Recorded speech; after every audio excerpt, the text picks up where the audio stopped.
Will you stop? This is WWE War. JT and Marcus coming at you here for another great episode and the end of another season.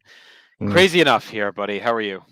I'm good, man. Although we've come to the end of the road, I'm pretty happy about it. I've had fun this 2002, or 2001, 2002 season, and looking forward to handing out some awards. We've covered a lot of ground. We've had some of the best matches in company history, best character stuff in company history. Also, some of the most frustrating things in company Mm. history. But what's not frustrating is the show here. So we're here every other Thursday. This is a simulcast podcast slash video for you. So the video feed is on YouTube, our YouTube channel. Be sure to subscribe, like, and leave a comment as well while you're here. And also simulcast in audio format on our podcast app. If you just search North South Connection, it's on all iTunes, Apple, whatever it is now, plus everything else. Wherever you get your favorite podcasts downloaded from, we are there. Everything is at northsouthconnection.com and across all of our social media. And on this show, Marcus, it's about as nerdy as it gets when it comes to Hmm. tracking pro wrestling, specifically WWF, WWE. We do it in a seasonal format. That means we start every year or every season with the first pay per view following a WrestleMania in any given calendar year, and it ends with the WrestleMania the following year. So we kind of we go from WrestleMania to WrestleMania basically. We've done a bunch of seasons so far. The 0102 comes to an end tonight. We'll kind of talk about where that falls across the other seasons we've done. We do have one show we're going to cover tonight. We'll get to that in a second. When you think of the concept of war, think of everything as a replacement level entity. So that means if a match is average, we call it a 2.5 star match. That's replacement level. Commentary for a professional wrestling show is just fine. It's a fine crowd, whatever. Not a good moment, a bad moment is something that happens. Those are all kind of baseline, right? So anything that's better than that baseline gets a plus. Anything below that baseline gets a minus. We net all that out, and that gives us a total score for every pay-per-view. We also we watch every match, we grade every match. We take my grade, we take Marcus's grade, take the average, and then we go again plus minus number 2.5, which is our average match score for a replacement level match. So if a combined match grade is 3.5, that match gets a +1. We tally all that up. That's our match score. So I think it's easy to follow as we go, but always trying to explain it anyway. So tonight, though, buddy, we're going to actually before we do that, why don't you tell us real quick what are the categories that we score these in? Yep. We start off with, I have to look at my phone, build, followed up by commentary, atmosphere, notable moments of importance, match great, card structure, rewatchability, and all-time matches. And JT, an all-time match for us is anything that we both agree is 4.25 and above for it to be a plus, and for it to be a minus is anything we both consider to be 0.75 and below. All right, let's get ahead and get diving in to WrestleMania 18, March 17th, 2002, from the Skydome in Toronto, Ontario, Canada, 68,237. Jim Ross and Jerry the King Lawler are our announcers, of course. The King is back, as we've chronicled over our last couple episodes. Dark match, or actually a heat match, Rikishi, Scotty 2 Hottie, and Albert. So worlds colliding as the old Two Cool Boys teaming with the Hip Hop Hippo. It's like a Shikara 6-man team right there from the old trios. Little King of Trios weekend action. Bringing those two teams together. It's Mr. Perfect, Lance Storm, and Test, and they get 3 minutes on Heat with that. Whatever. Mr. Perfect's final WrestleMania appearance, I guess, as well in there. So that's your Heat match. I think I've told the story, but I don't know if it's even been on this podcast and others. But this is a St. Patrick's Day WrestleMania. There's not many of Mm. those, and this was like right in the wheelhouse, man. In college, in the dorm, we had the illegal box. We had a big party, a bunch of people over drinking for St. Patrick's Day. Everyone losing their mind for Hogan and Rock, just like all the nostalgia pouring in. We'll talk about it. But so I have really cool memories of watching the show live. One of my favorite manias that I haven't attended, but I just watched. It was like, because I mostly had watched at home or like with a friend.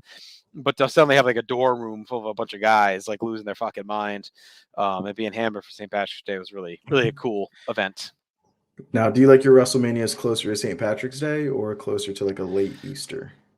I'm more of a like early April WrestleMania guy. This was just cool because like nowadays I probably wouldn't like it on St. Patrick's Day, but in college that's like a dream setup.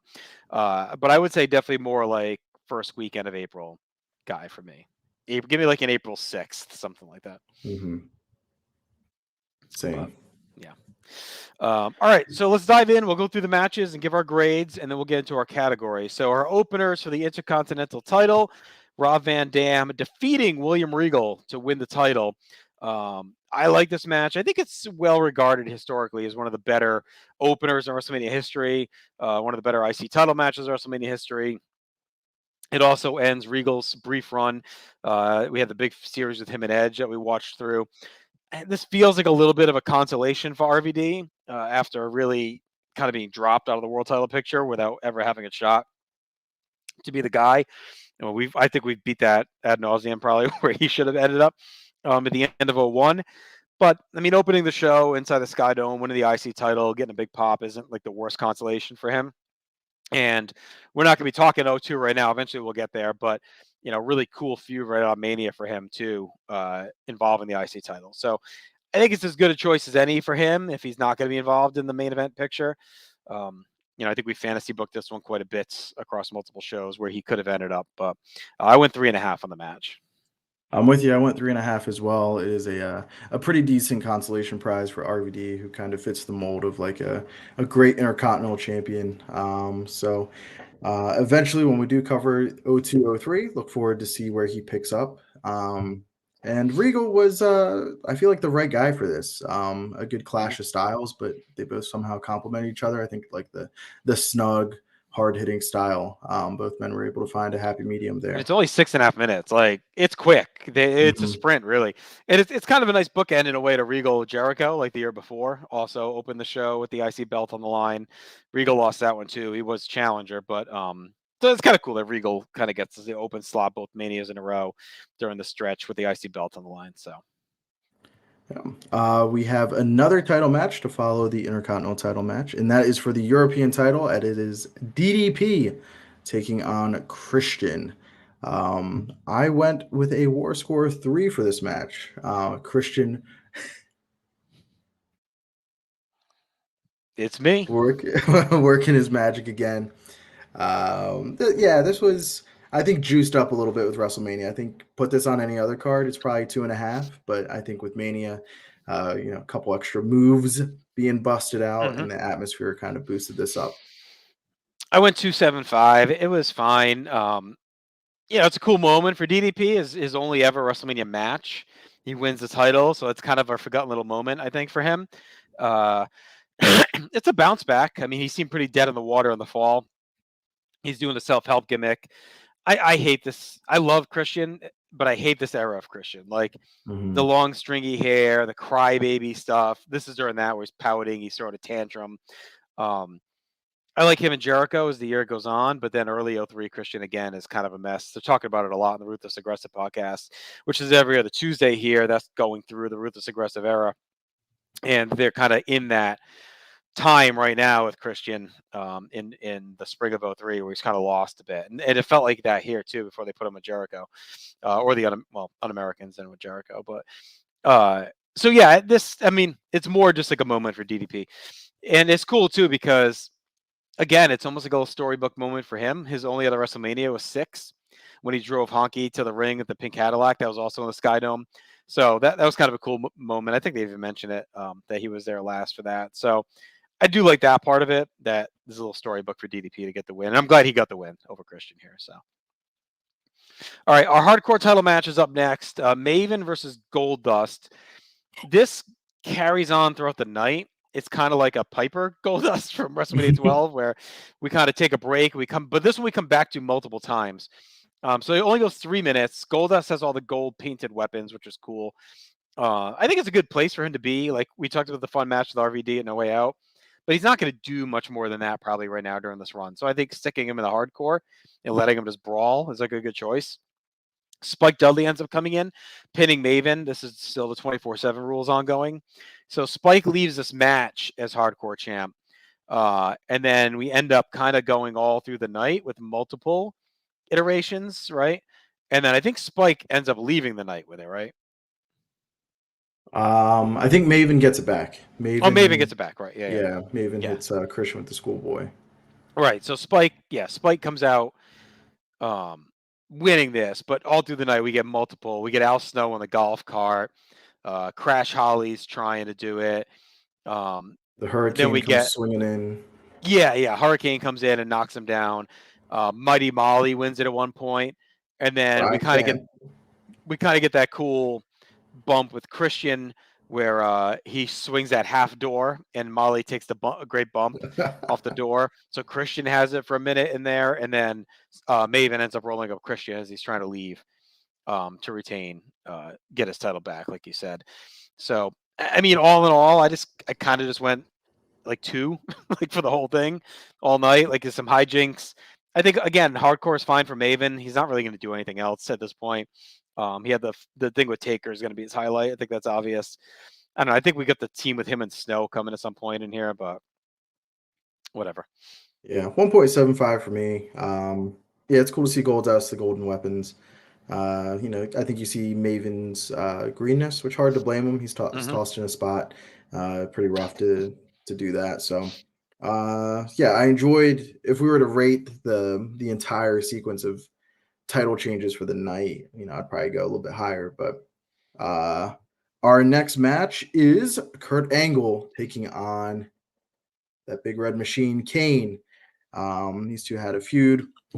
TV, I know Angle hit Kane with like the Olympic slam through the table and put him in the ankle lock and made Kane tap, and that was like a big focal point of the feud. I went 3.5, and I thought for kind of being a thrown together match, and like we've seen this as we've done the project of Hmm. like, all right, who are kind of like your guys, Right. and there's always a couple people that get left without a dance partner for WrestleMania, and they're like too big to leave off the card to just be Hmm. like, oh, well, they don't have anything. Okay, we'll leave them off the card. Like you can't leave Angle off this card. You can't leave Kane off the card.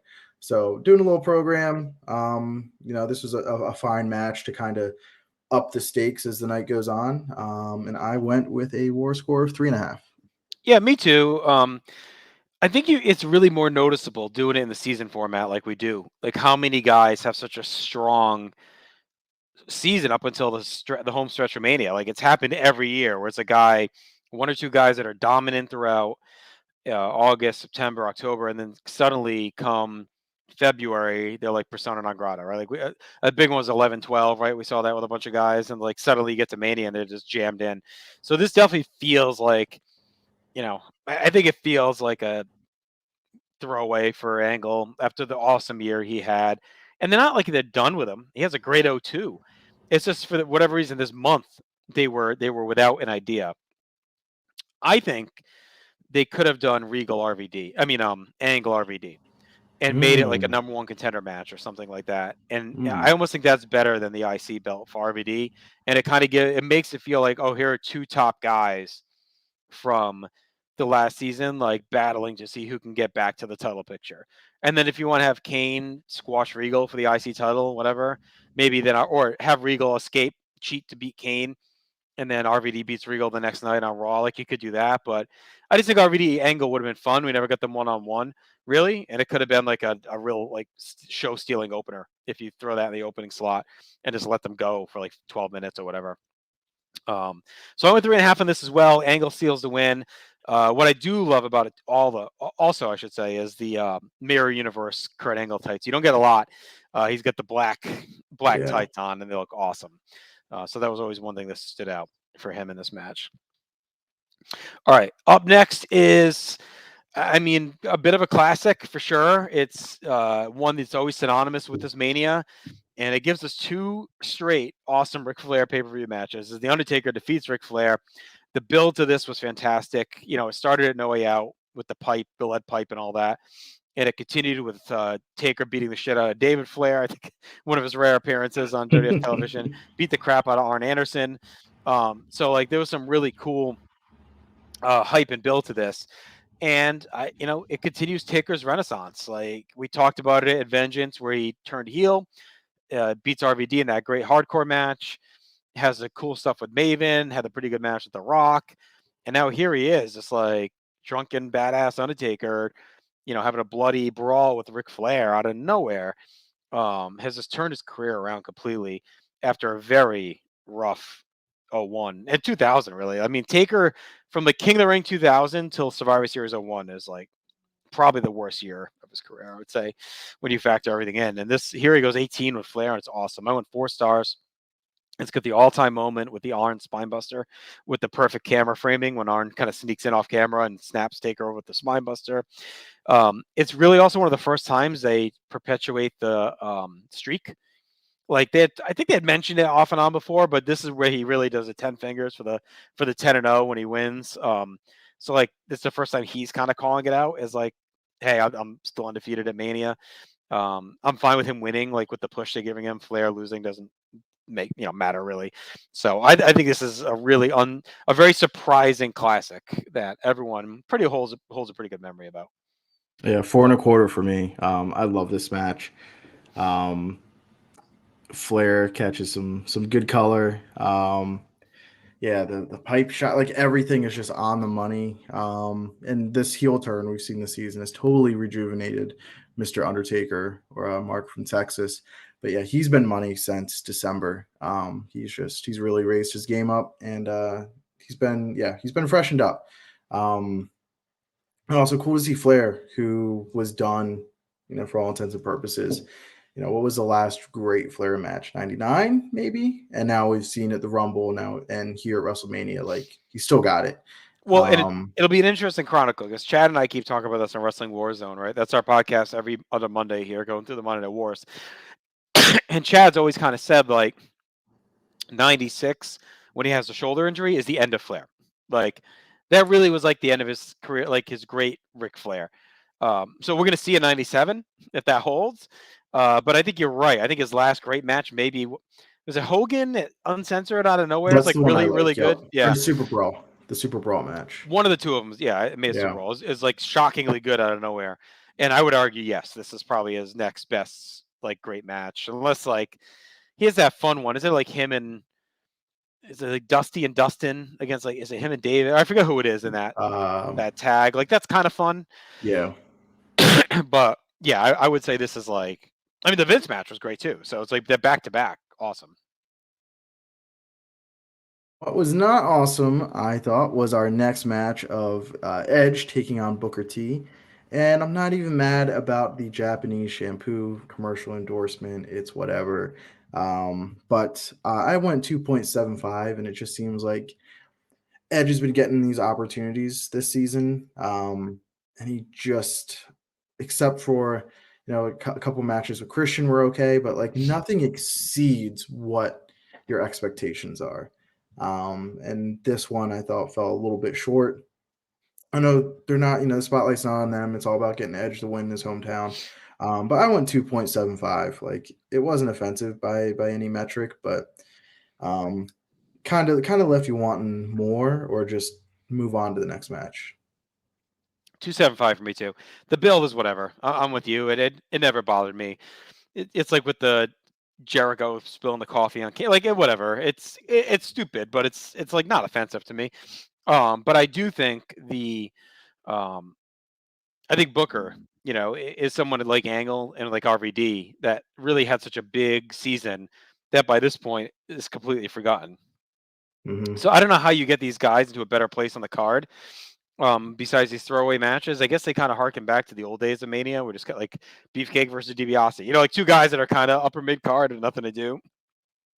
But I don't know. I feel like this could have been something better.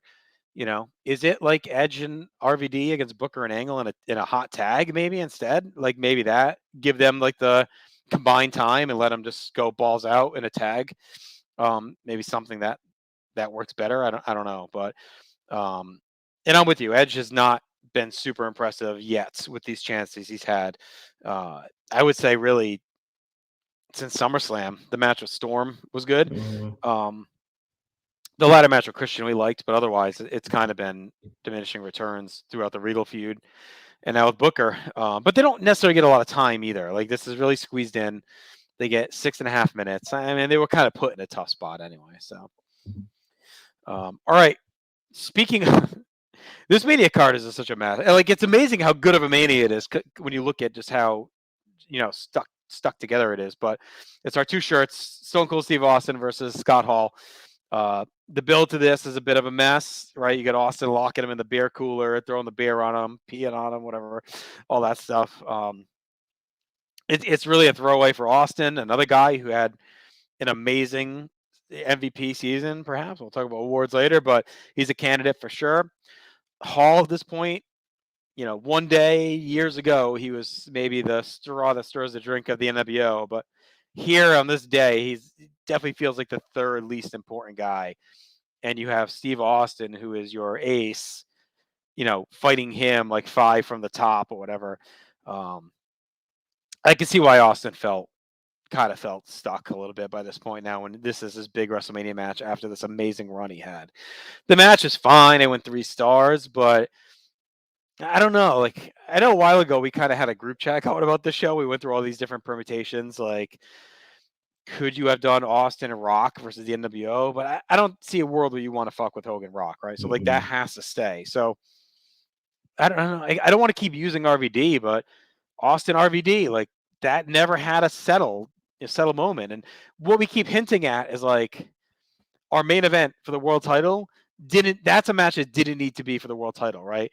And Angle, instead of fighting Kane, is a guy that made way more sense to fight Triple H in a feud, or Stone Cold Steve Austin versus Triple H, right? Like, that's the 2-man power trip that never had the payoff. So why don't we do Austin versus Triple H? RVD beats Jericho for the world title in the main event, right? Like, or Angle's your champion, not Jericho, and RVD beats Angle, and he gets his crowning moment. Triple H and Austin have a banger on the undercard to blow off the 2-man power trip. And then whatever, whoever the non-person is in that world title match fights Kane. I think there's a bunch of different ways you could have went and made Austin feel as important as he did throughout the season. Because now this feels like your hottest star for the last 4 years is in the ultimate undercard match. Yeah, they're in a tough spot because Austin, like we've seen during the season, and we'll talk about it when we get to awards. But I was surprised with how much of I hate to say this, but how much of an ace Austin still is at this time period. I think you think of the rewriting of history and that, oh yeah, Austin's washed after he comes back from the neck injury. And like this season, that's not been the case at all. Like he's been on a tear. And so I think you have to get Austin a WrestleMania win to still take care of your number one biggest star. But could that have come against Kevin Nash instead of Scott Right. Hall? Is the match any Was better? Nash I don't hurt though? know. I feel like he was hurt. All right. So I thought I heard the plan was they wanted to do Austin versus Hall because I thought that'd be the better match. But if Hall couldn't make it, wasn't ready to go, they would just swap in Nash. And Okay. they didn't want to do a handicap match again in case Hall couldn't go, or they didn't want to do a tag match because Hall being a liability. Then you have to find a replacement. And Austin Nash would so have definitely felt like a bigger match to me. That would mhm, have felt like a bigger deal match to yeah. me than Hall. Even if Hall would have been the better in-ring match, even then, we're looking at it. It turned out to be like okay. I think Austin Nash at least feels like a bigger, like you're getting the top guy versus the foot soldier. Um, and I think the Austin is like washed vibe comes from No Way Out because it felt like okay, he's back to just being fake, but he's still super ungodly over and like Mhm. he was awesome at the Rumble. Like yeah, that one match was kind of whatever with Jericho, but I hate to say it, the one thing he was great in the season. We're going to see it in the metrics, but I feel like in retrospect, Jericho just wasn't the guy for this stretch. Um, and I hate to say it because I think at the time everyone was excited that he was finally getting his moment, and he does a good job. I just hate to keep coming back to RVD, but I'm going to beat the drum. Like I think he's the big whiff in this stretch. Like he was molten over. He's the guy that should have been here as a world champion or leaving the show as world champion, not Jericho. And you didn't need Hunter to be in the main event. He could have came back and got his revenge either on Austin or on Angle, if you want to have Angle attack him the first night back, and then you do a blood feud. Or if you still want to do Jericho with Stephanie, just don't do it for the world title. Right? Have her and Jericho do an unholy alliance to take out Triple H Mhm. again. Right? There's the million things you could do with Triple H that don't involve the title. And then I would have done RVD. I would have done RVD Austin. I just would have had Austin keep the title. Um, and I would have fought like hell to keep him a heel. I know like everyone was ready to cheer him again, and he gets a great pop and all that, but as we see, this little face run doesn't do anything for him. So I would have done all I could to keep him as a heel coming out of the invasion. And the only reason he's still around is because he's world champion. And you could still do the desperation angle with him, right? Where he's scraping to keep the world title because he knows if he loses, Vince is going to fire his ass, right? Because Mhm. he's pissed at him about the invasion and all that stuff, right? So if he loses, he's done. So he fights like hell. He fights The Rock, whoever you want to have him fight, and you can still do Jericho as WCW champion, have him beat The Rock, and just condense the belts after Mania, right? Or at Mania, RVD beats Jericho at the Rumble or whatever, and Triple H wins the Rumble and says, "I'm going to postpone my title shot. I want revenge on Kurt Angle for attacking me and whatever, or for making moves on my wife, like whatever you want to do, right?"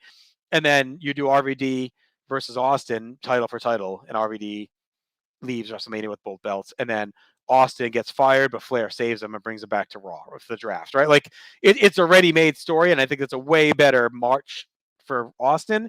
Triple H gets time to get back in gear before you put the belt on him anyway. Um, and then you get your one title. Jericho still gets his little run in there somewhere.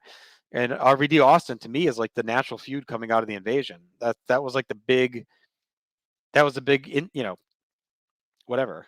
That was what was keeping the alliance going at the end, was those two Mhm. bickering and everything else. Yeah. And then you make RVD, and that's what it should have been, because he was super hot and still awesome. Yeah, and they're so hesitant to crown a guy and make a guy Yeah. who to this day is still on a Legends deal. Like RVD, aside from dipping for a little bit and going to TNA and Hmm. doing his own thing, he's been in good standing with the company. So Yeah. it No, that was a just chance. It was a chance to make him a megastar, and yeah, like I said, there's plenty of things Triple H could have done that didn't need to yeah, be winning the world title in that match, and he could still win the Rumble if you want to give him the Rumble. Like I said, just have him say, "I'm gonna." Flair goes to him and says, "Listen, we got to do this title for title thing at some point. We're doing it at Mania. You get your title match at Backlash. Take care of Angle, and you'll go see a Backlash or whatever, right? And then you can do Hunter RVD at Backlash for the belt." Well, I went 3.25 for this Austin Hall match. It just Austin's still Austin. Even I think this is the lower end of his ceiling, closer to his floor, but still good stuff here. But yeah, tons of things they could have done that I think would have maximized Austin's value here the end of the season. Our next match is for the World Wrestling Federation tag team titles, as it is Billy and Chuck successfully defending against the APA, the Dudley Boys, and the Hardy Boys. Um, Always have a soft spot for this match for no particular reason, just kind of a rational enjoyment. So I went with a 3. It's pretty solid. Um, Billy Gunn, I think, is a little bit better than you think. We kind of see him up and down the season, got the God pop with the but yeah, everybody's pretty solid here. And definitely, hopefully, in rewatchability. Rewatchability 10 times over is Stacy Keebler with Saliva. Hmm. Yes. Yep. Yes. 10 points for that. 275 for me in the match. Billy and Chuck. I'm fine with getting here to where we were, but the whole thing was like so convoluted with them not winning it no way out, but then they win the belts anyway leading up to this. Like, Hardys and Dudleys both feel kind of stale. The Hardys are right back together again after being split up. The Dudleys are in their final days as a team, at least for a little while. APA feel like relics in this match. So this feels like the final cling to like the rebooted tag era that we went, like where the second golden age that people consider, right? Like 99 to about here, I would say. This feels like the end of that. It's like Edge and Christian are no more. The Dudleys are about to be no more. The Hardys, it's like kind of clear Jeff is ready to move on past Matt. It's just they don't know how to do it quite yet. Um, APA are done, so it feels like this is like the real end of that golden era, Mm-hmm. if you even feel it was one. But all right, so like I said, 275 from me on that, and let's get to the big boy, The Rock taking on Hollywood Hogan. And the build honestly was kind of shaky for this one, right? Like we had the semi truck smashing into the Rock's car or whatever the hell it was. Um, they The do have the big ambulance. they do have the big stare down, right? Before, Yeah. so that was good. But when they make the match, I remember being shocked at the time that they weren't going with Austin and Hogan. I know what we know now, that Austin didn't really want to do it, but I was surprised that they picked Rock over Austin at the time. In retrospect, I think it makes sense, especially given where Rock has gone since. It really now feels like the two movie stars going at it. Um, couple celebrities, but I think Rock and Hogan, um, you know, going in, I think you hope like, all right, it's a cool moment, right? But we end up getting just an all-time iconic match that I don't know if they would have even predicted that they would have pulled that out of their ass coming out here, and the crowd feels it. Like I don't think anybody was ready for Toronto to turn up the nostalgia machine and just be like 1990 all over again, right? Like it was right out of Hogan Warrior.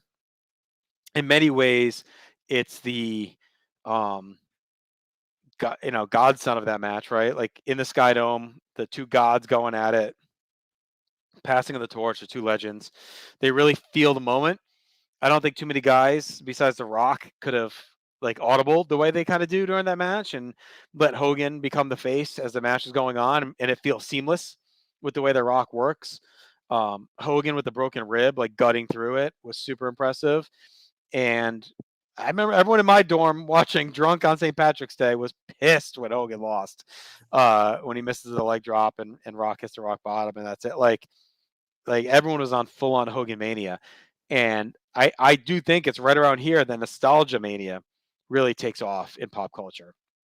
As everyone around our age started to get to their late teens, early 20s, you start to kind of look back at what you liked as a kid. Now it's cool again, right? For a while we were teenagers, it was not cool. Now it's cool again. Um, there was a ton of retro websites popping up during this time period as the web was kind of still in its infancy. Like this all, remember this 80s TV theme song? Oh, remember these TV episodes? Remember these movies? Like a lot of that was creeping into pop culture. I think Hogan was, pulled along with that nostalgia train. So I think this is right in that wheelhouse as everyone is like just dialed it back. And I also love the synergy at the end where Hogan and Rock hug. It felt like Hogan Warrior again, like that moment. Um, and again, a story I've told before, but I was running the news station during this senior year of college, and we taped this. And my buddy Chris and I went into the studio, cut up clips of this whole show, and he narrated what happened, and we aired it on the news broadcast. That's And we awesome. did this awesome transition of like Hogan Warrior to Hogan Rock, and like talked about it. The guy that was like our student teacher or whatever, or our teacher, I forget, whatever you call it, the teacher that was involved in like overseeing the news, made us pull it because he's like, you fucking idiots, like illegally recorded this and then you're using it to air like on our school station. He's like, we can't have that. So it only aired one time, and then we had to cut it out of the next airing. Oh But man. I have the original, so I still have it. I still have it here, our cut up version. It took so many takes for him to narrate. We like really were like try to cut the highlights of the whole show together. But that always stood out to me was that moment. You basically get the face turn, right? Hall and Nash come out, and Hogan runs him off. He tells him before the match, "I don't want you out there," and that kind of precipitates the face turn. And we'll see where he goes eventually when we come back to 0203 someday. But for now, we leave with Hogan and Rock standing tall. Rock winning this battle of icons.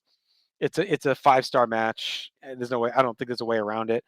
Um, and I don't think it's one you can even say like, oh, the work was like they worked. They worked. The crowd was into it. It elicited that moment.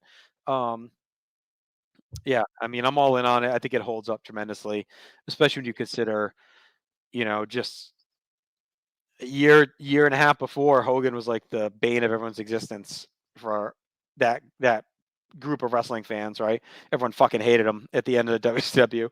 We're ready for him to leave, never wanted to see him again, and now they're all falling all over him in this match. So um, it's an all timer.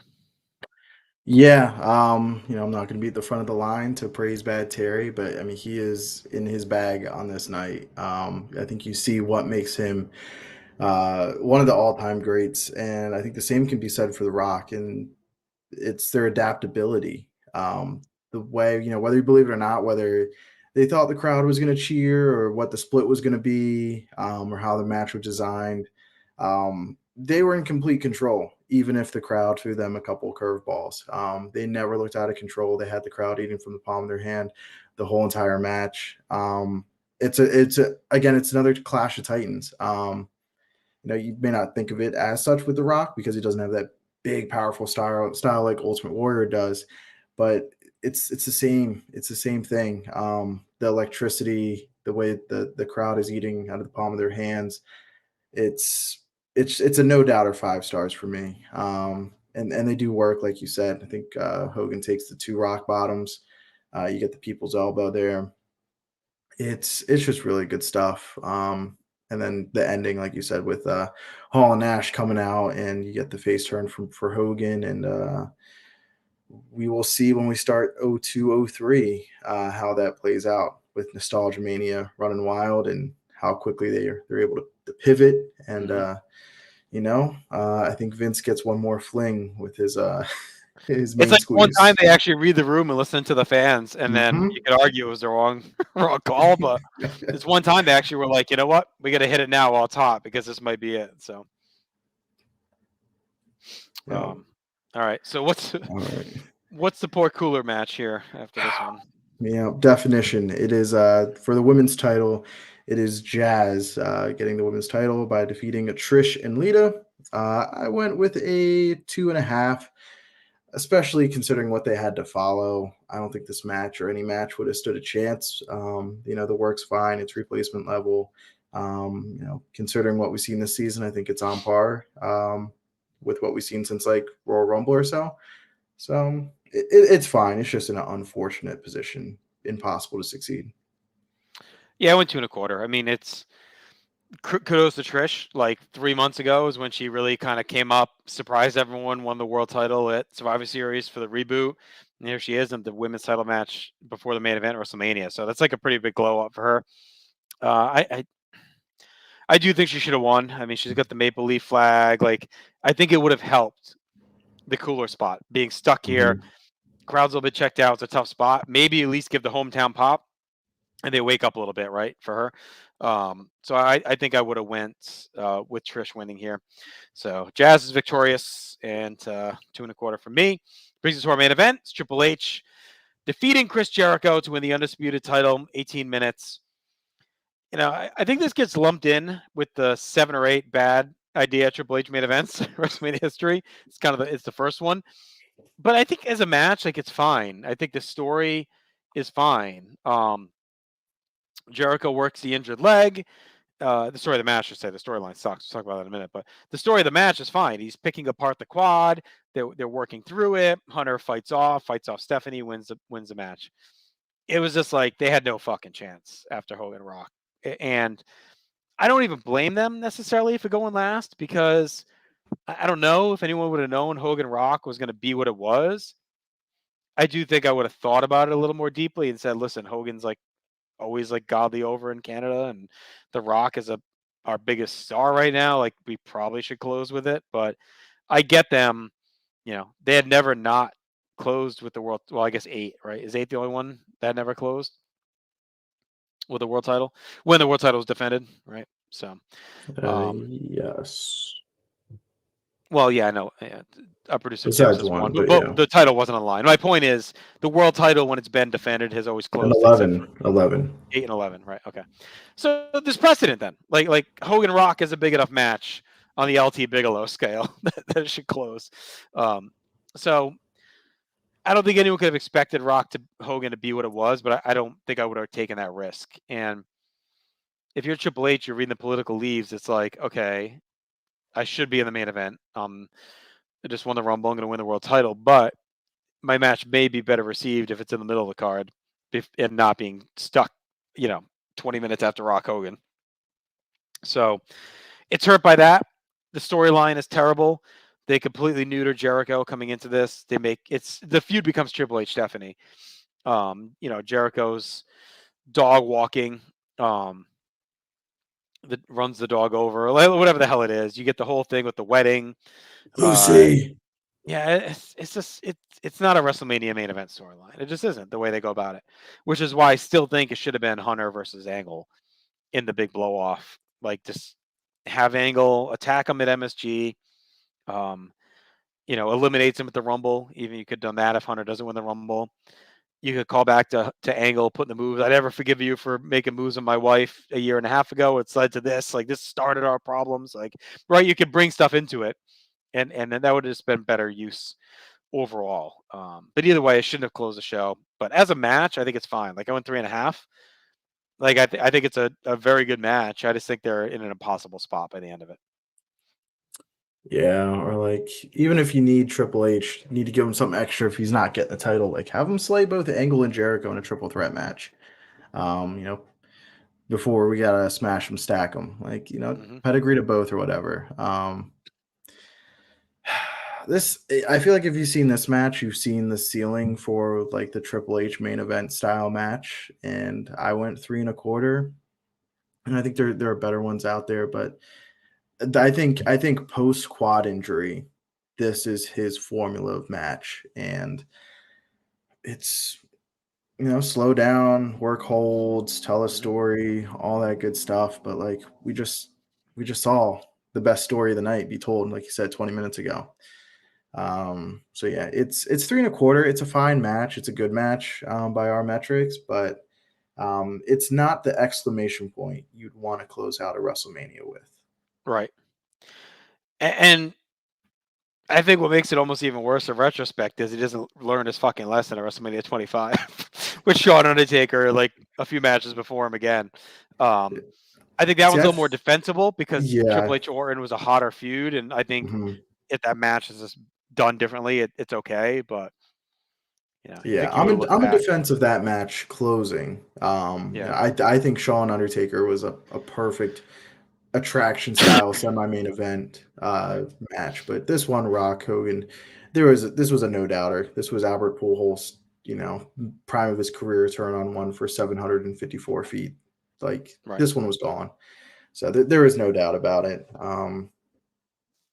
Yeah, I don't know. I just wonder how much that one night. How much did Madison Square Garden Hmm. change the course of the No, I think this is the season? plan. No, I think him coming back and winning the Rumble and winning the belt was the plan. I don't think there's any doubt about that. Like, even that big pop maybe justified their decision, but I think it was obvious he was winning the Rumble. Like, I don't think there's any doubt about it. I don't know who else Jericho would have fought. I mean, I don't think he was going to lose the belt, but I don't know. I would have done RVD Austin or even Rock Austin, I guess. I hate to lose the Hogan match, but this is like it's the part about doing the season stuff, like we talked about. Like, this seems crazy. This card is not representative at all of the season we just watched, and I would Mhm. say most of the season, 2/3 of the season, is not represented at all in what we watched on this night. Like, none of it. Nothing bleeds through to the show at all from what we saw. Yeah, I Completely mean, different. Maybe it's Edge all is a Triple solo H. act. Like, that's it. Yeah, it's all Triple H from winning the Royal Rumble to get into the main event of WrestleMania. It's NWO stuff which started in February. It's RVD getting one of many brass rings without ever really breaking through.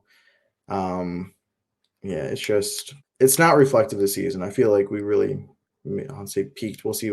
I know our best show was Royal Rumble, but Hmm. I think the overall feel of the show is like SummerSlam maybe felt You're right. Yeah. super hot and just kind of like a steady decline from there. And now we're I here. think you can So even argue No Mercy. Like, I know that feels like the that was good. alliance Yeah. is kind of dead, but like, you're still red hot with Austin Angle and RVD. Like, that felt like it was like, okay, I don't know. I still think they could have stretched the invasion to Mania. Like, I'm not going to get into the full rebook now. Like, we talked about it enough, but I think they could have dragged it out and gotten to Mania some one way or another with it if they would have been a little bit smarter. We talked about throughout the season. Don't blow off the ECW thing in one night. Like, right, there's all kinds of things they could have done to really make it last. Especially if you inject Flair in the NWO, like, it could have easily went to that point. So all right, so our total match war score is 8.75, so it's a very strong score in ring. I'd say it's toward the top of our in ring shows for sure. So let's see what the rest of the card has to bring, and we'll get to our total score. So for build, here are the pluses that we felt things that were over replacement level. We gave a point for Christian turning on DDP after DDP helps him. I'm sorry, after DDP beats the European title. beats for the European title, and Christian turns on him after all the help DDP had given him. A point for Maven winning the hardcore title, and then kind of being inserted into the division. A point for the really good Flair Taker feud with Taker destroying Anderson and David. A point for the Hogan Rock dream match set up in a mega show setting. Hogan talked to all the WWF fans, turned on him and ran him out, and now they're back in the Rock. So those are the positives. But as we're going to see, this could be argued that it's one of the worst built manias. And again, maybe we're a little skewed because of the way we're watching the season build up to it. But what are the negatives of the build to this one, Marcus? All right, we got no real build for the Intercontinental title match. We've got Angle being shuffled to Kane with no real build. Again, like they microwaved it with the attack through the table and the ankle lock. Feels like an afterthought, especially for Angle, who's had an awesome season. Booker and Edge are aimless with the shampoo. Again, we're not blaming the shampoo, but they don't have anything tangible for them to really feud over. We've got Austin dumping beer on Hall. That whole segment, especially now that we know some more details about it, is a really bad all-time look for the company. And being fourth from the top, the first of their four main events, they just feel lost in the shuffle, especially Austin. Tag division with a weird vibe, take out Edge and Christian and sub in the APA and Billy and Chuck. But we still got the Hardys and Dudleys. And what else we got? Well, it's like Billy and Chuck losing a No Way Out, but they win the belts anyway. Yeah. And then Spike and Taz. They kept the titles through all that, and they're not even here. Like, yeah, why not just have them lose here in the 4-way? Take the APA out. We don't need them. Or make it a 5-way. It doesn't have to be 4. Make it 5 and put Spike and Taz in here. Like, you gave them the whole run after January 4th or whatever, all the way through No Way Out. They're retained there, and then you have them lose it 2 weeks before Mania, and then don't even make the card. Spike is in the hardcore stuff. Like, I would at least let them get here as champions. Like, I think that was kind of a raw deal for them too. I wonder how hurt Taz was, because I went to the SmackDown before the Rumble? I think it was before the Rumble. I feel like there was like a Taz Jericho match, and Taz was moving pretty rough. So I wonder like how banged up Taz was, if he's done at this point, and that's why they had to pivot.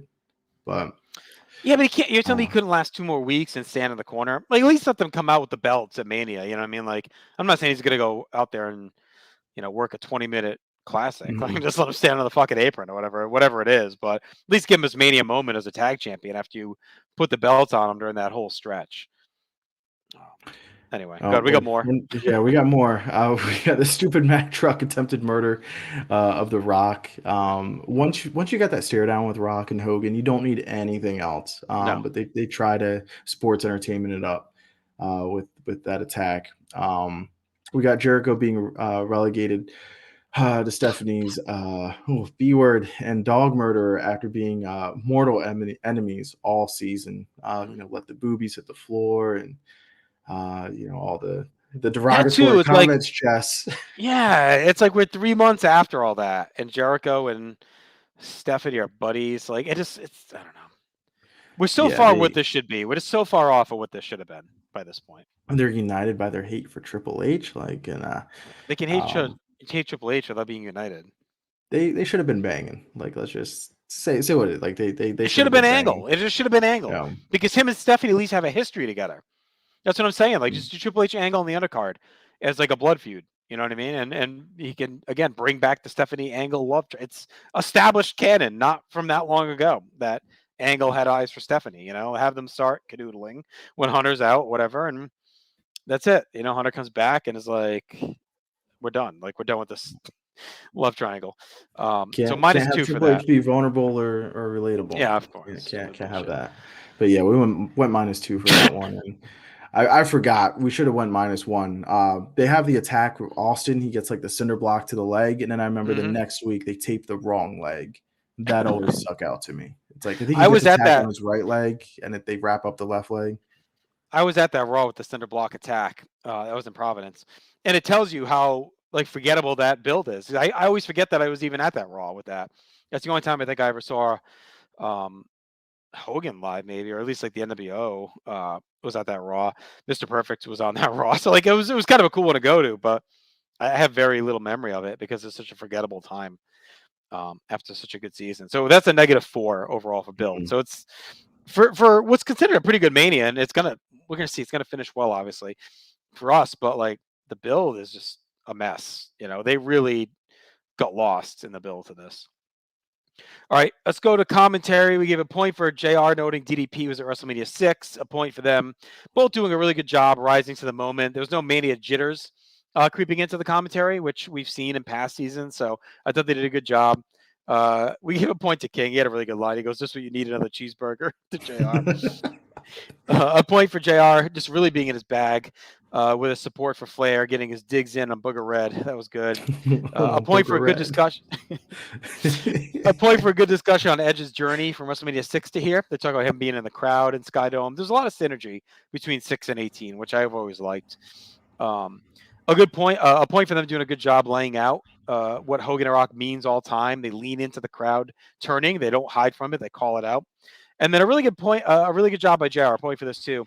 He tells the quad story nicely for Triple H. Like he really gets across that attack that Jericho's targeting the leg, and this could be like the end of his career. It's a little over the top, but I think he at least goes in on helping us understand the storyline of the match itself being the attack, which again makes the dog stuff even worse. Like if you're going to do Jericho Triple H, just have Jericho attack his fucking leg in the build-up. Like it's so simple, right?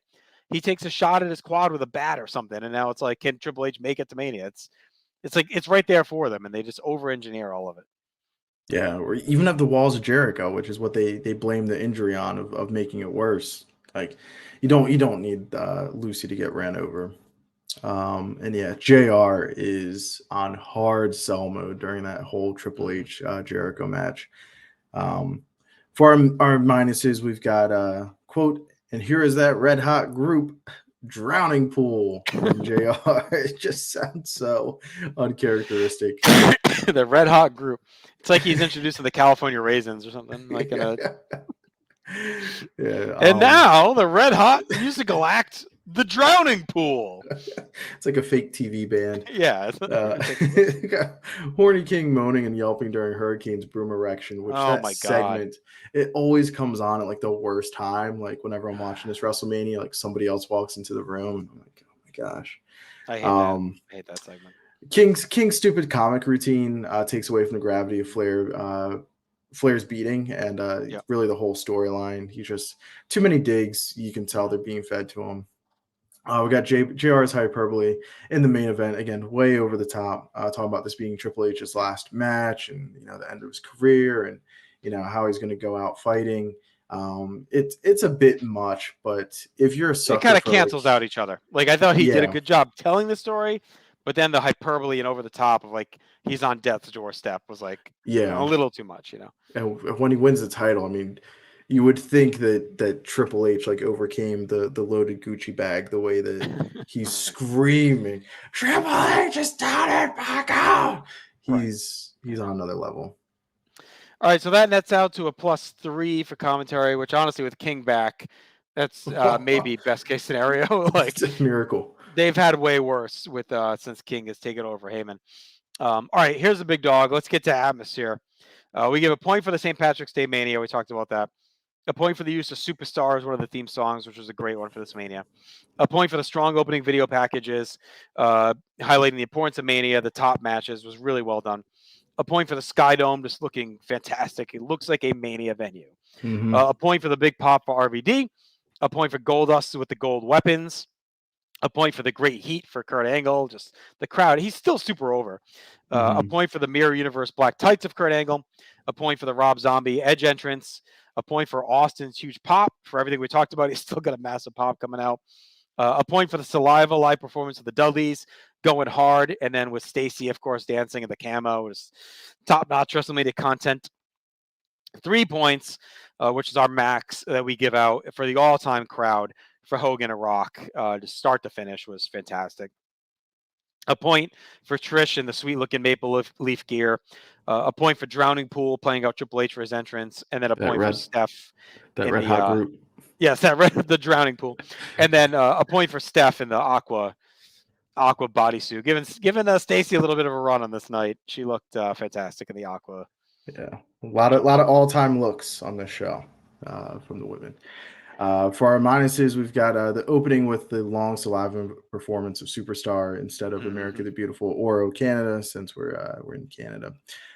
Especially with the stacked show and the long opening video package.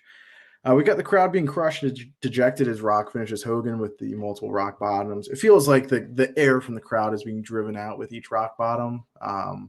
So instead of like rallying behind Hogan, it's just like soul crushing. So ends an amazing match with a bit of a down note. I wonder And if Triple H Jericho has a better crowd interaction if Hogan wins that match. I wonder if like the crowd is flying higher after that. You know what I mean? right, or are they exhausted? Are they done?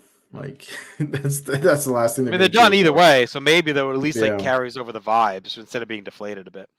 So that's a plus 15 for atmosphere, which is a massive number for us. All right, notable moments: a point for RVD winning the IC belt, 3 points for the big debuts. For those new around here for Mania, we usually give a point for like guys, big names that debut at Mania, but we cap at 3. So if there's more than 3 debuts, which there are at this, there's a ton at this show, we go just the max at 3 there.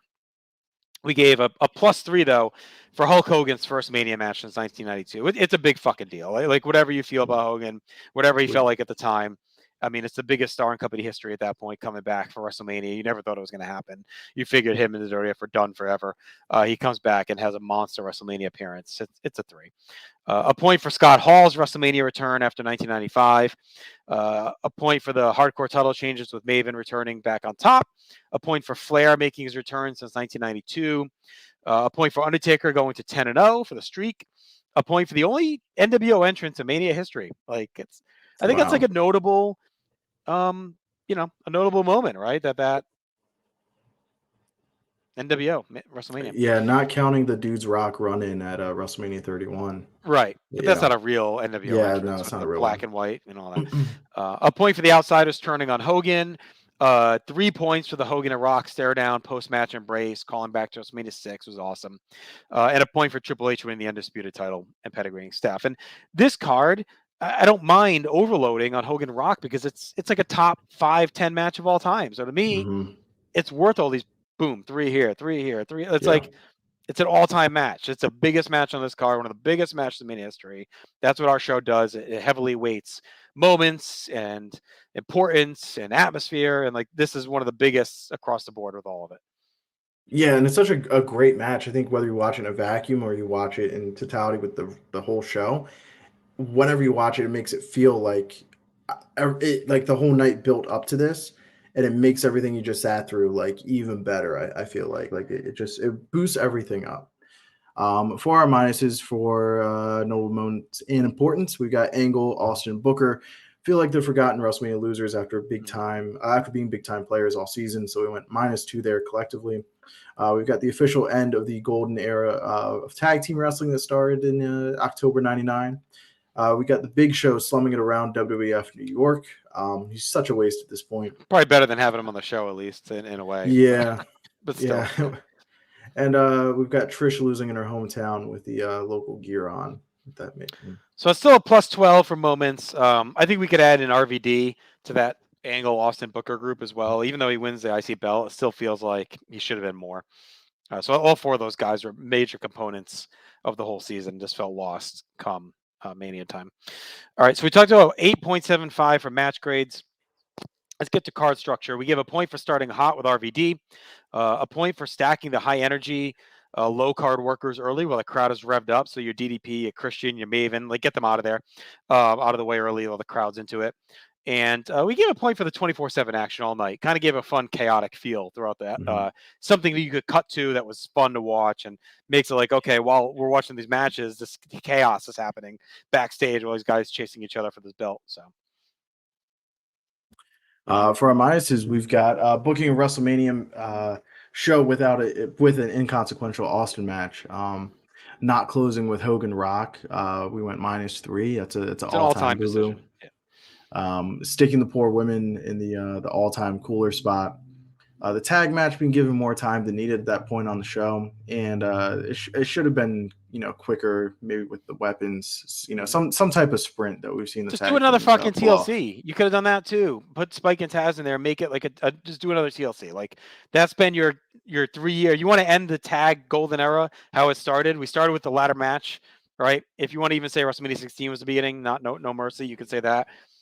WrestleMania 16, 17, SummerSlam, like we've had all these big tag team clusterfuck matches. Like give us one more to end the era.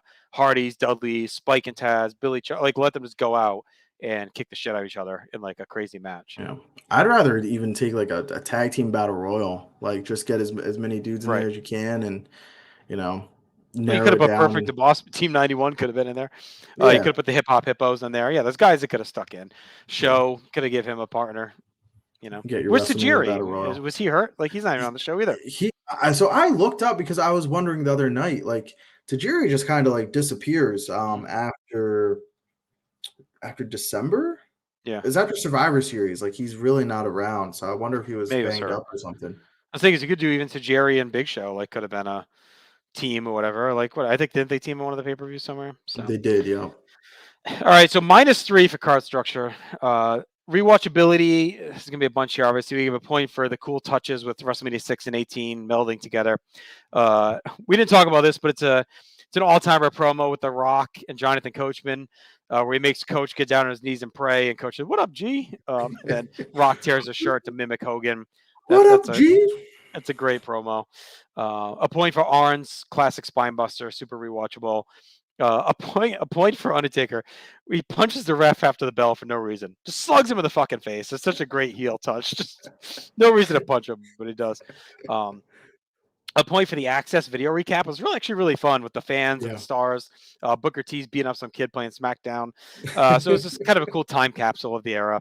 A point for Molly with the half door bump. We talked about that earlier.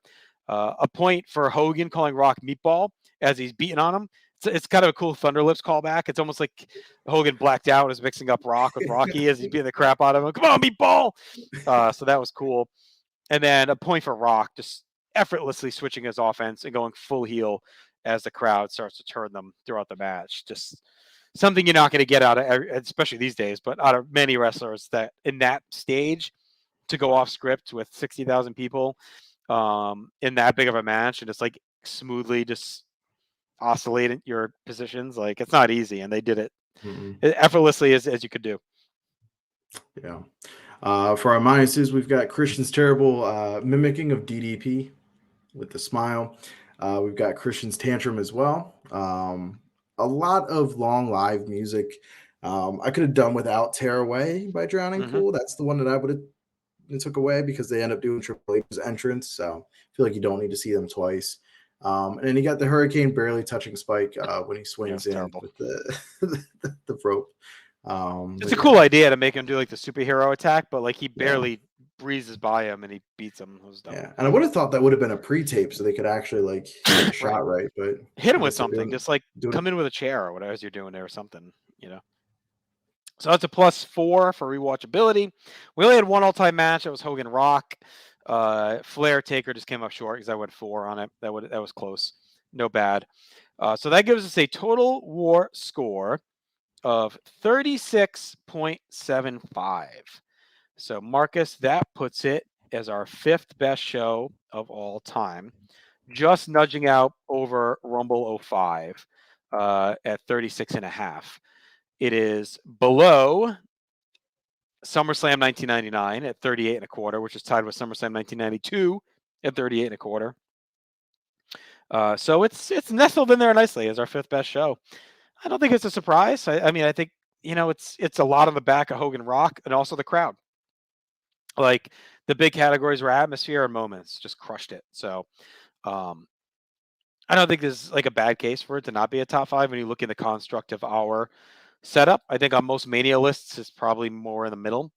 I would assume if you're just ranking purely WrestleManias. Like I have to look back at No Holds Barred and see where Aaron and I had it just based on that system. But in this system, that focuses heavily on moments, crowd vibe, atmosphere, and all that. Hogan Rock just did yeoman's work carrying this thing. Yeah, they really boosted up. I felt like this was a top 5 show watching it. And yeah, I think the company of being with SummerSlam 99 and SummerSlam 92 makes a lot of sense. I think it's especially a good comp with SummerSlam 92 because those both have like two great matches. And this one you have Rock Austin obviously and or you have Rock Hogan and you also got Taker Flair, which I think helps a lot. Yep. And the rest of the card, like as low as we were on it, I mean, we didn't have much that was below like 2.75. No. I think the hardcore match and the women's match, And but even that was fine. I mean, nothing was yeah. bad. All right, producer Tim, I believe, has our top 10. Why don't we throw that up before we get to our awards here? We can look at the overall top 10 shows. I mentioned a few sprinkled in there when we were kind of talking about where WrestleMania fell. I think he's loading it up here, so we'll give a second. But all Ooh, right, here we go. I can't see all the graphic. Yeah, we'll let But Tim mess with that first. oh, There there we we go. go. Oh, look at that. Okay, sweet. We're so Oh, look at the useless. It's fancy like little I think it's preview an with the easy W. switch of a graphic, and we suck at it. It's That's a beautiful graphic. yeah, it's wonderful. All right, so if you're watching a video, you can see our top 10, but Marcus, why don't we read them off, starting with number 10? Heck yeah, thank you, Tim. Number 10 is a Backlash 2001 with a war score of 29.25. Number 9, Royal Rumble 2016 with a 32. Hmm. WrestleMania 21 comes in at 8 with a 33.5. SummerSlam 2015, just above that at 35.25. The SummerSlam 2005 with a war score of 36.5. WrestleMania 18 is our fifth place show, 36.75, and only 2 WrestleManias in our top 10, which is interesting to me. Coming up at number 4, it is SummerSlam 1999 with a 38.25. Tied with that in third place, SummerSlam 1992 with 38.25. And I believe it gets a tiebreaker due to Brett Mm-hmm. Bulldog, right? We've got Sucks. SummerSlam, Mr. Hitman. We got SummerSlam 2001 as our second highest rated show with a war of 39. And our number 1 show of all time from this season here, Royal Rumble 2002 with a 44. This is a big season, Marcus. I mean, we got 3 of our top 5 shows all time are from this season. WrestleMania 18, SummerSlam 01, Rumble 02. We're clearly SummerSlam marks. I mean, I guess 5 of our top 10 are SummerSlams, 2 WrestleManias, 2 Rumbles, and then the lone Backlash. So SummerSlam for us has delivered most of the seasons. We'll see if that holds. Could just be an anomaly that we watched a bunch of great SummerSlams so far. So we'll see if that continues. But a lot of stuff happens for us at SummerSlam. Yeah, it's a big time happening show, and we'll see if that continues when we start our next season, JT. All right, let's get to our awards here to wrap things up. So every season we do some baseball style inspired awards. Let's run through those. So our MVP is one that you and I vote on together. I think there's some good contenders, right? Like we talked about them, but we both agreed Steve Austin was really the best, the guy we enjoyed the most throughout the season. I think RVD had a case. I think Jericho had a case when you look at his kind of rate stats, like match grade and title matches and main events. Like Jericho had an awesome season. I'd say those are probably the top 3 for me. An Angle, like those are the 4 guys I think that really batted around: RVD, Angle, Jericho, Austin. Yeah, Jericho had a fantastic season. I think if this was almost any other season, I think Jericho would have got it. But Austin is still that dude up until the end. It's He's iconic. just It's an iconic yeah, run. It's one of the best character year. I mean, we saw it in the draft. We did on No Holds Barred a while ago, right? Like when we were drafting the best wrestler years. Like that was one of the first ones that went. It's an iconic character run, in ring run, and we didn't even talk about some of his best stuff. Like it was on TV. This is just pay per view, and really the only down matches he has are the last 2. Like other than that, he's pretty great. So he carried the whole season.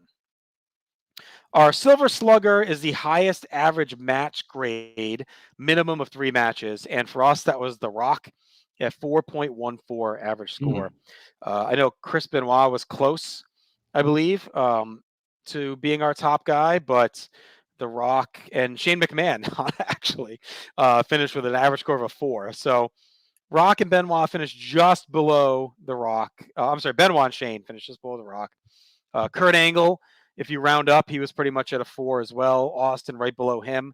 RVD at a 3.96, and then Jericho at a 3.9. So we had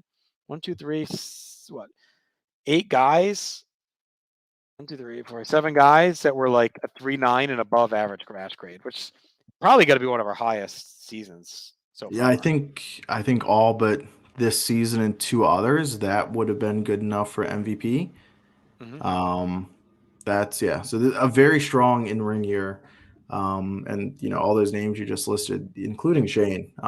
They're all big names in the company, She and they got all carried in on a couple of those, like the Survivor Series main event and stuff, but whatever. He yeah. was fine where he He was. he earned it with that kick of the ring match. Yeah, true. Do we give that? We give that. We had like 3 5-star matches this season too, right? Did we give that a 5? That's a fiver. Yeah, that was a We gave great Austin 5. Angle a double 5, and then we That's a gave Rock 5. Hogan a double 5. I Yeah. guess we don't have too many seasons like that either. Three double bag 5-star matches. No. That might be the record. All right. So next we have our Vin Scully, which is our best announcer. I mean, no surprise here, right? Paul Heyman. I think we talked about JR a little bit. He carries the year in the play-by-play position, but we felt Heyman's impact when he was not on the shows. That was a big thing. As soon as he left, Yeah. the commentary went in the shitter. He was fantastic. Even that one show with Cole, the UK one, where it's like Cole was terrible, but he was carrying it. He was so good at getting the invasion stuff over. Without him, people malign the invasion as it is. And imagine if he wasn't on commentary carrying the stories and hyping the guys and all that. And he's great even before the invasion. He's awesome in April, May, June as well. So the Mendoza Award for the lowest average match score, we have a tie of Stacy Keibler and Tori Wilson with an average match of 2, which actually isn't that Pretty bad. good. We've had ones that were much worse. So whatever. There weren't a lot of contenders. Trish finished just above them at 235. I think Big Show was in the mix, but DDP got saved a little bit toward the end. Some of these guys get saved by being in those big multi-mans. Like Big Show was in the Survivor Series, that helped. So there wasn't a lot of bad I looked at our grades and we weren't lower than 2.5 on a lot of matches. No, very strong in year ring, or very strong year in ring. Yeah. Okay, our LVP. This is where we went Big Show. He's such a fucking waste this whole season. This is a guy that was involved in both companies, could have been a player on either side. And as usual, he's bouncing back and forth. Vince has called him double trouble shit on a stick with Billy Gunn. Like the whole thing is just a wash. He's terrible at Survivor Series. He's at WWF New York half the time. He's in random tags. He just does nothing. And he could have been a big player, a guy that had extensive work in both companies that should have been a monster. I mean, he should have just been with the Alliance, and been their beast, but they just never have any good positioning for this guy. You could take him completely out of this season, and the season is better off for it, if not the same. You look at the people he gets compared to. I don't think you can do that with Andre the Giant in any year. I don't think you can do that with Undertaker over the course of a full season. So what gives with Big Show here? So he's going to have a better 0203, but this is definitely a maybe the lowest point of his WWF run. And he was our LVP for 99 2000. And I know 2000 2001 wasn't great either for him. So he's got a pretty rough first 3 years in the company overall. Best individual performance, we went with Hogan at WrestleMania. We talked all about it. We bandied about Austin and Angle at SummerSlam, Angle and Shane at King of the Ring, perhaps. Rock here was great too, but Hogan just turns back the clock and shows up. Yeah, and again, just with how much Hogan and Rock, and especially Hogan, helped boost this whole WrestleMania 18 show up, I think it's got to go to the Hulkster. Bad Terry, as I like to call him. Rookie of the Year, I don't think we even had a discussion. I mean, it's RVD. It's as easy as it gets. He's fantastic. He had, for our stance, Rookie of the Year means you weren't on any pay-per-views before the season started. He fits that qualification. He's tremendous throughout the whole season. Yeah, no conversation needed. Could have couple of things go his way. He could have been MVP as well. All right, we got a couple of kind of counting stats. We got most main events. Steve Austin had 11. I don't think that's a surprise, and again, kind of why I picked him for MVP. He's the dominant force throughout the season.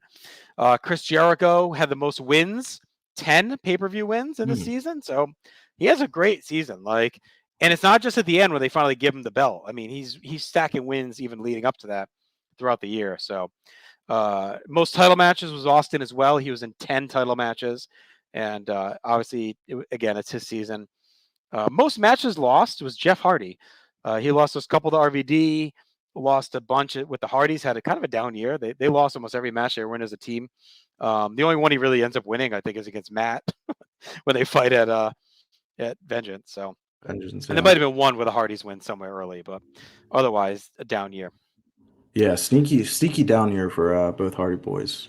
Yep. Best crowd, we went back and forth again on that one, but it's WrestleMania. I mean, the crowd for Hogan Rock is amazing. We saw the points. We talked about Rumble. We talked about No Way Out had a great crowd in Milwaukee. SummerSlam was a great crowd. Like, we had some really good ones throughout the season, but this Mania is known for the crowd. Yep, the power once again of Rock and Hogan. All right, let's get to our All-Star team. Here's our top 5 performers of the season. Stone Cold Steve Austin, Kurt Angle, Chris Jericho, Rob Van Dam, and we ended up going Paul Heyman. He's such a big part of the season, both on commentary, as a mouthpiece for the Alliance. I mean, he's just a stud throughout 3/4 of the season. So, yeah, he's missing for the last few months, but no one else really jumped out as like someone who should have been in there. Booker falls off toward the end. Like, I think he had a shot. But I think Heyman just was dominant. He's such a presence. He's on every pay-per-view, all pay-per-view. He's there constantly. Yeah, I think we'd even talked about Edge because he's kind of in a high-profile spot all season. But it's Heyman. You take Heyman off of one show, 2 shows, 3 shows, and you really feel it. You miss his presence, which is more than you could say for Edge or anybody else that we talked about for that 5th and final spot. I will run down our all-loser team. Yep. As we've got the Big Slow, DDP, our boys Chronic. It's almost unfair because they only had the one match, but it was so bad they got fired. Like it's an all-time bad one. We've got Jerry the Stupid King Lawler and Stephanie McMahon filling out that 5th spot. We had a hard she gets time. a lot of we had a hard time because again it's a great year in ring, a lot of good stories, but Stephanie, she gets a lot of airtime this season, a lot of screen time, and I think other than like maybe kind of being professionally / emotionally into Rob Van Dam, I don't think she had my interest at any other point this season. No, I mean, it was dumb to make her the face of ECW. Like it just was like it was unneeded. It was shoehorned in. It should have been Shane and Stephanie running WCW, and then Heyman is the ECW guy. Like I think that would have been fine. The Jericho stuff is just all time bad with the two of them, with the wedding and all that. Like this, yeah, it was tough. Like we really did struggle because there wasn't that many bad components on this season. Like we liked a lot of wrestlers and managers and everything else. I mean, King was terrible. Complete downgrade from Heyman, so I think he earns a spot easily. And then, like we've talked about DDP, Big Show, Chronic. So, all right. So there's your awards for 2001-2 season. I mean, it was a great season for sure, Marcus. Any final thoughts? I just want to say Stephanie also ruined Rock Jericho at No Mercy for me being a full 5 stars. So, but final thoughts for the season. This wasn't going to be hard to top, I think. I had a blast watching this season. It wasn't just nostalgia glasses. I mean, the in-ring style and intensity is way turned up this season.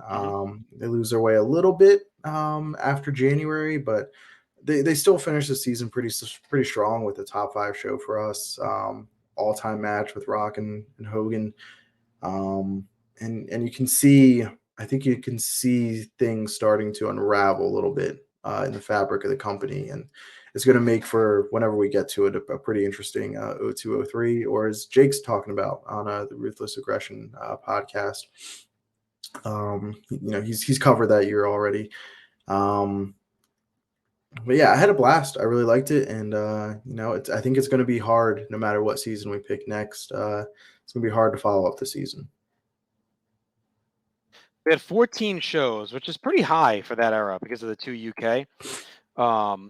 But it was our highest by far total war score. So just flat out add every show up. It was 365.75 points. Our previous high was 2015-16 with 287. So it almost had 100 more points than our previous high. On an average, it's 26.1 average, and that's easily our best season. Our previous high was 92-93 with a 22.9. So, I mean, it blows away any other season we've done so far, easily. Our best season that we've covered here on War. And I give you a quick rundown of our other ones. We did 85-86, average War of 4.5, 94-95 with an average War of 5.6. 11-12 was an average of 10.2. 2004-2005 was an average of 12.6. 1999-2000 was an average of 17.8. 2015-16, an average of 19.2. 2014-15 NXT was an average of 20.6. 18-19 NXT was a 21.3. 92-93, 22.9. And 01-02, 26.1. So, Marcus, we've officially done 10 seasons now. So that's a pretty good sample size. And the spread in total war average from our top to our bottom is 22. So that's pretty good. That's an average score for a show. So that's a pretty big gap when you think about the spread in our shows. So that'll do it. Hopefully everyone enjoyed this one and feels like we did WrestleMania 18 justice. And this whole season justice was a super fun one. With every bit of happiness comes a grain of salt, as one idiot once said. So I think our next season's probably going to be a little bit tougher to get through from this one. But we'll save that surprise for you for 2 weeks' time. Be sure to check out everything at northsouthconnection.com. We appreciate you, as always, watching and listening and sharing feedback and leaving reviews and rating us and sharing us and all that you do to keep us going here at the North South Connection. I want to thank producer Tim for the cool graphic and everything else he does.